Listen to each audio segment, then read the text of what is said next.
Mark, gising na ba si Pitts? Oo, kakatapos sila mag-almusal. Siguro naliligo na yun. Ako, malas ko naman. Nandiyan pa naman si Sir, ah. Bakit malas? Hindi ko inabot yung almusal eh. Bakit ang aga mo? May pinapapirma ang kontrata to si Janice para kay Pitts. Dadaling ko raw kagad sa kliyente. Pambihira to asawa ko. Ginawa pa akong messenger. Messenger? Hindi naman message yung dala mo ah. Oo nga, kontrata to eh. Kontrata? Ang dapat itawag sa'yo, kontraktor.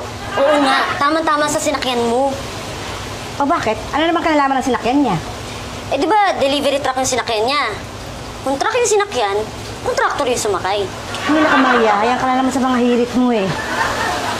Bakit ate baby? Ano ba mali sa sinabi ko? Gusto ko sana ipaliwanag, kaya lang baka hindi mo na naman magets. Sobra ka naman ate baby. Alam mo, pag ako naging matalino, di kita apihin.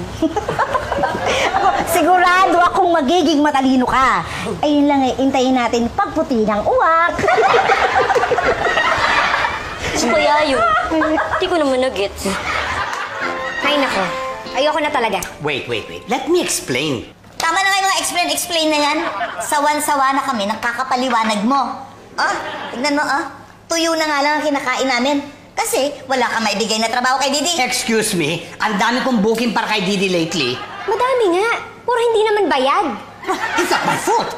Hindi pa rin ako binabayaran ng promoter I promise, pag nakasingil na ako sa promoter, bibigay ko sa iyo yung talent fee mo. Ikaw, manluloko ka talaga. 5 probinsya ang pinuntahan ni Didi. Lahat yan hindi nagbayad? Okay. I'm really sorry sa lahat na nangyari. But I promise you that I will do everything within the week para makasingil sa lahat ng mga may utang sa atin. Sabi mo within the week ha? Pag di mo ako nabayaran, maghanap ka na lang ng ibang talent na lolokohin mo. No problem. I'm sure marami dyan. I mean, maraming ways para makakuha ang pambayad. Ano pang ginagawa mo dyan? Hindi pa ako nag-almusal eh. Kapal na ito, oh.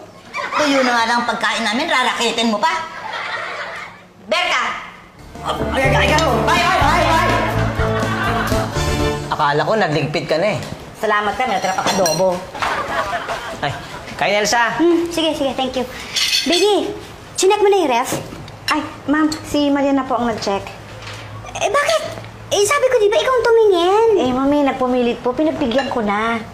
Sagot mo yan ha, ikaw ang pinatitingin ko eh. Opo, ma'am, sagot ko po yan. Ay, nasaan na yon? Maria! Tawag ka ni ma'am! Chinek mo na yung ref?